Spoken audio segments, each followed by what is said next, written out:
Hello student.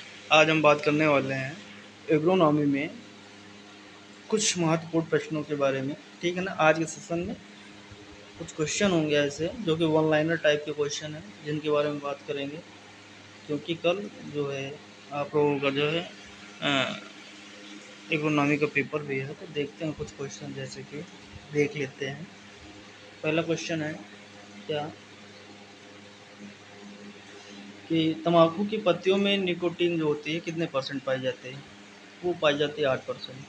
फिर next question है कि चुकंदर में सुक्रोज की मात्रा, किसकी मात्रा, सुक्रोज की मात्रा कितने परसेंट होती है? तो 18 से 21% होती है। दलहनों में प्रोटीन की मात्रा, किसकी मात्रा, प्रोटीन की मात्रा कितनी होती है? 18 से 25। कितनी होती है? 18 से 25 होती है। नेक्स्ट क्वेश्चन है सौंफ के तेल में कौन सा तत्व पाया जाता है? तो सौंफ का जो तेल होता है उसमें जो है फ्लेकान और एथेनॉल पाया जाता है। ठीक है, क्लियर। आगे चलते देखते हैं। अगला नेक्स्ट क्वेश्चन है क्या कि गेहूं की रोटी में जो स्वादिष्ट होने का कारण क्या होता है? किसका स्वादिष्ट होने का कारण? तो वो होता है क्या, जीनोम डी के कारण जो है स्वादिष्ट होती है रोटी। गन्ने में सुक्रोज की मात्रा कितने परसेंट होती है? तो 14 से 17% होती है। कितनी होती है? 14 से 17% होती है। अगला है भूरी सरसों में वसा पाई जाती है, कितना परसेंट पाया जाता है? जो भूरी ब्राउन मस्टर्ड होता है उसमें 47.4% पाया जाता है। अगला नेक्स्ट क्वेश्चन है कि प्याज में कौन सा तत्व प्रचुर मात्रा में पाया जाता है? तो प्याज में सबसे प्रचुर मात्रा में आयोडीन पाया जाता है। मूंगफली के दानों में वसा की मात्रा कितनी होती है? तो 45 से 50% होती है। मोस्ट इम्पॉर्टेंट पूछा जा सकता है। ठीक है, अगला क्वेश्चन है गन्ने में गुणसूत्रों की संख्या कितनी होती है? तो 2n बराबर 80 होती है। चने में गुणसूत्र की संख्या कितनी होती है? तो 2n बराबर 14 होता है। और जो काबुली चना होता है, ठीक है, जिसका साइंटिफिक नेम काबुलिनम होता है, उसमें 16 होते हैं। क्लियर। अगला क्वेश्चन है कि बाजरे में गुणसूत्र संख्या कितनी होती है? इसमें बाजरे में तो ये 2n बराबर 14 होता है। मसूर में जो गुणसूत्र की संख्या होती है इसमें भी 14 होता है। बट अरहर में जो है गुणसूत्र की संख्या कितनी होती है? 20 होती है। क्लियर। फिर अगला क्वेश्चन है क्या शस्त्र विज्ञान शब्द किस भाषा से लिया गया है? तो सभी जानते हैं ग्रीक भाषा से लिया गया है। नेक्स्ट क्वेश्चन है गेहूं की प्रथम सिंचाई कब करनी चाहिए? CRI स्टेज पर करनी चाहिए। कब करनी चाहिए? CRI स्टेज पर करनी चाहिए। अगला नेक्स्ट क्वेश्चन है कि समांतर चारे के लिए उगाई जई की कितनी कटाई करते हैं? यानी जो जई की हम खेती करते हैं, ठीक है ना, जई हम चारे के लिए जब उगाते हैं तो उससे हम कितनी बार कटाई ले सकते हैं? तो 4 कटाई ले सकते हैं। वो पहली जो कटाई होती है 55 से 60 दिन के बीच में होती है। कितने? 55 से 60 दिन में। क्लियर। अगला क्वेश्चन है कि कटाई के तुरंत बाद मसूर के बीजों में किस प्रकार की प्रसुप्त होती है? प्रसुप्त मतलब डार्विन से होती है, तो इसमें होती है निरोधक प्रसुप्ति होती है। अगला क्वेश्चन है कि सूरजमुखी का पौधा कैसा है? तो वो जो है जो सूरजमुखी का पौधा होता है डे न्यूट्रल होता है, यानी कि पूरे वर्ष उगाया जा सकता है। क्लियर। अगला क्वेश्चन है कि भारत में टिटकल का विकास हुआ, यानी जैसे टिटकल किससे तैयार हुआ? तो गेहूं और राई से। ठीक है ना, गेहूं और राई से निर्मित हुआ है। ठीक है, उसका डेवलप हुआ है। सरसों पर ज़्यादा एफिड कब आक्रमण करता है? यानी जो एफिड कीट होता है उसका आक्रमण कब देखना? जब बादल छाए होते हैं तब जो है इसका अटैक जो है अधिकतर आक्रमण जो है ज़्यादा होता है। अगला है भारत में कितने प्रतिशत जनसंख्या कृषि पर आधारित है? ये डाटा गलत है। ये जो है अब लगभग 57% है। कितना है? 57%। ठीक है ना। अगला क्वेश्चन आलू के कंद बनने के लिए इष्टतम तापमान क्या होना चाहिए? ये भी जो है ये जो 17 है, 17 से 20 होना चाहिए, 20-21 होना चाहिए। ठीक है ना, इसमें 20 से 21 होना चाहिए। ठीक है ना, 20-21 अंश सेल्सियस तापमान पर तक जो है ट्यूबराइजेशन होता है।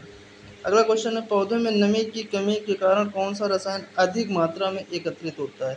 यानी नमी की कमी के कारण, तो उसमें होता है क्या? एब्सॉर्बिक अम्ल एकत्रित होता है। C3 पौधे कौन कौन से हैं?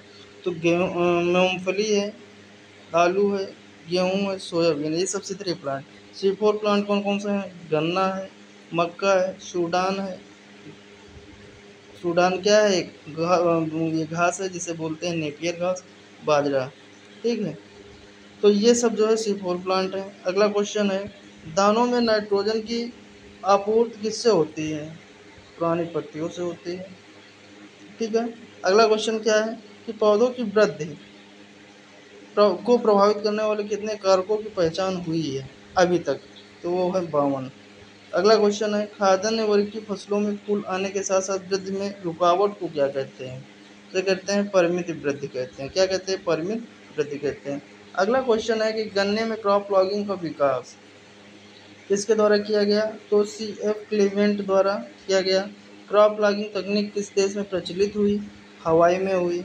अगला है क्वेश्चन, किस शस्य सूचक को प्रदर्शित करते हैं? तो इसको आर्थिक उत्पादन से या जैविक उत्पादन से प्रदर्शित करते हैं। अगला क्वेश्चन है, पौधों में प्रकाश संश्लेषण में कौन से रंग का प्रकाश सर्वाधिक होता है? तो लाल रंग का जो प्रकाश होता है वो सर्वाधिक होता है। अगला क्वेश्चन है कि खेती में की जाने वाली अधिकतर फसलों के लिए जो है उचित तापक्रम कितना चाहिए? तो 15 से 40 अंश सेल्सियस होना चाहिए। ठीक है, अगला क्वेश्चन है क्या कि विश्व के चावल का कितना प्रतिशत भारत में पैदा किया जाता है? तो 18%। प्रत्येक सिंचाई पर गेहूं को कितना पानी देना चाहिए? 5 सेंटीमीटर।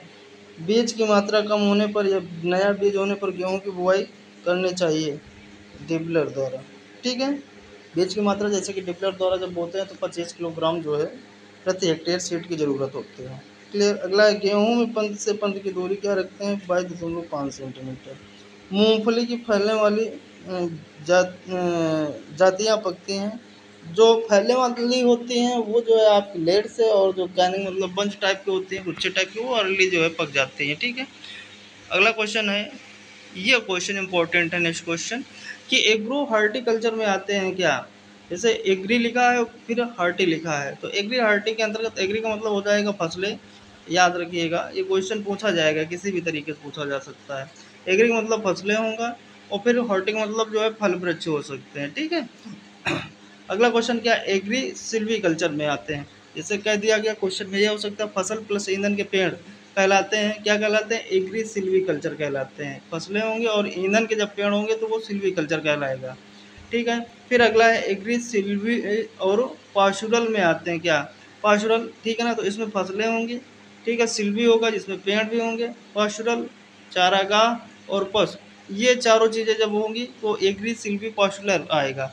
ये तीनों क्वेश्चन बहुत इंपॉर्टेंट है। ठीक है, अगला क्वेश्चन सिल्वी पास्चुरल में आते हैं। पेड़ आ जाएगा, जब एग्री हट गया तो फसल को हटा दिए, और क्या हो गया? पेड़ हो गया, चारागाह हो गया और पशु हो गया। ठीक है, अगला क्वेश्चन क्या है, धान, हाँ, स्वचालित धान की रोपाई मशीन से 1 हेक्टेयर रोपाई में समय लगता है कितने घंटे का? 9 घंटे का समय लगता है। सरसों के तेल में अधिकता पाई जाने वाली फैटी एसिड वो है यूरिक एसिड। सरसों के तेल में झार किसके कारण आता है? इरूसिक अम्ल के कारण आता है। एग्रीकल्चर शब्द किससे लिया गया है? ये भी लैटिन भाषा से लिया गया। रही बात इकोनॉमी भाषा शब्द, ये आपका जो है ग्रीक भाषा का शब्द है। मृदा शब्द किस भाषा से लिया गया? तो ये लैटिन शब्द से लिया गया है। आगे चलते देखते हैं कि लहसुन में जो है वाष्पशील तेल की मात्रा क्या होती है? 0.10% होती है। अगला क्वेश्चन है, ग्लाइकोसिस का अंतिम उत्पाद क्या होता है? तो मोस्ट इंपॉर्टेंट क्वेश्चन है। ठीक है, ये क्राफ्ट फिजियोलॉजी का बढ़िया क्वेश्चन है। परयुग अम्लों। अगला क्वेश्चन है, गन्ने में अधिक नाइट्रोजन देने से कौन सा प्रमुख कीट का प्रकोप बढ़ता है? तो पारिल्ला कीट का जो है प्रकोप बढ़ जाता है। गन्ना पकते समय वृक्ष रीडिंग व अनुपात क्या होना चाहिए? तो इसका जो अनुपात होना चाहिए, इसका जो अनुपात होना चाहिए 20/9 होना चाहिए। ठीक है ना, 20/9 होना चाहिए। अगला क्वेश्चन क्या है? अगला क्वेश्चन है कि गेहूं की गुणयुक्त फूलने वाली चपाती के लिए जिम्मेदार पदार्थ क्या होता है? ग्लूटीन प्रोटीन होता है। अगर ये भी पूछा जा सकता है कि गेहूं कौन से प्रोटीन पाए जाते हैं, तो वो ग्लूटीन प्रोटीन पाए जाते हैं। और गुणवत्ता युक्त जैसे फूलने वाली चपाती के लिए कौन जिम्मेदार होता है? तो ग्लूटीन होता है, जो प्रोटीन होती है एक तरह की। अगला क्वेश्चन है, गेहूं की प्रथम बोनी किस्म कौन थे? नॉरिंटेन थे। नॉरिंटेन क्या है? एक तरह का जीन है। ठीक है ना। गर्म जल बीजोपचार किसका नियंत्रण करते हैं? अनावृत कंड का करते हैं। टेट्राजोलियम टेस्ट किसका निर्धारण करते हैं? बीज की जीवन क्षमता का निर्धारण करते हैं। फिर अगला नेक्स्ट क्वेश्चन देखते हैं, सार डे प्लांट कौन से हैं? ठीक है ना, कुछ दे रखे हैं, जैसे कपास हो गया 60 है, जूट हो गया, मूंग हो गया, मूंगफली हो गया, तिल, धान। और कहने का मतलब देखो 60 के अंतर्गत जितने भी लगभग लगभग सभी नहीं कह सकते, मोस्टली जो है खरीफ की जितनी भी क्रॉपें होंगी वो आपकी 60 होंगी। और लॉन्ग डे के अंतर्गत जितनी आपकी रबी की फसलें होंगी, एक दो अपवाद के रूप में है, उनको नहीं कह सकते, जैसे चना, मटर, मसूर, सरसों, जौ, बरसीम, आदि जितने भी रबी की फसलें हैं लगभग लगभग सभी जो है आपकी किससे आते हैं, लॉन्ग डे के अंतर्गत आते हैं। अगला क्वेश्चन क्या है, फसल चक्र सघनता। तो फसल चक्र सघनता का मतलब क्या होता है, फसल चक्र में फसलों की संख्या और बटे फसल चक्र के वर्ष गुणे 100। इसको आपको जैसे किसी ने पूछ लिया, कोई क्रॉप दे दिया, 3-4 क्रॉपें दे दी और उसमें पूछ लिया कि इसकी फसल सघनता क्या होगी, तो आप इसमें एक फार्मूला लगाइएगा कि फसल चक्र में फसलों की संख्या बटे फसल चक्र के वर्ष और गुणे 100। यानी जैसे 4 फसलें ली और कितने वर्ष में ली, 1 वर्ष में ली या 2 वर्ष में ली, ठीक है ना। तो जो फसलों की संख्या है उसको ऊपर लिखिए और नीचे कितने वर्ष मिली उसको लिखिए और गुणे 100 कर दीजिए। आपका काम ओके हो गया, आ जाएगा कितनी फसल सघनता होगी, चक्र सघनता होगी। क्लियर। अगला क्वेश्चन है, किसी निश्चित भूमि पर एक ही फसल को बारंबार खेती करना एकल कृषि कहलाता है। मक्का कौन सा पौधा, सिफोर प्लांट है, ठीक है ना। और उभयलिंग आश्रयी है जिसमें कि पर परागण होता है। और एक चीज़ और है, मक्का जो नर पुष्प क्या कहलाता है, टेसल कहलाता है। मादा पुष्प क्या कहलाता है, सिल्क कहलाता है। और पुष्प आने की क्रिया टेसलिंग कहलाती है और मादा की पुष्प आने की क्रिया सिल्किंग कहलाती है। क्लियर। अगला क्वेश्चन क्या है, एनर्जी क्रॉप किसे कहते हैं, क्या एनर्जी क्रॉप किसे कहते हैं। तो एनर्जी क्रॉप जैसे गन्ना हो गई, आलू हो गया, जौ हो गया, मक्का हो गया, ठीक है ना। यानी मतलब जो द्रव के रूप में ऊर्जा को प्राप्त करने के लिए कल्टीवेट किए जाते हैं। अगला क्वेश्चन क्या है, तंबाकू की पत्तियों को सुखाने की प्रक्रिया क्या कहलाती है, क्यूरिंग कहलाती है। क्या कहलाती है, क्यूरिंग कहलाती है। क्लियर। तो इतने क्वेश्चन थे, लगभग 35-40 क्वेश्चन थे। तो आप लोग इसको देख लीजिएगा और इसको शेयर भी कर दीजिएगा, ठीक है। Thank you.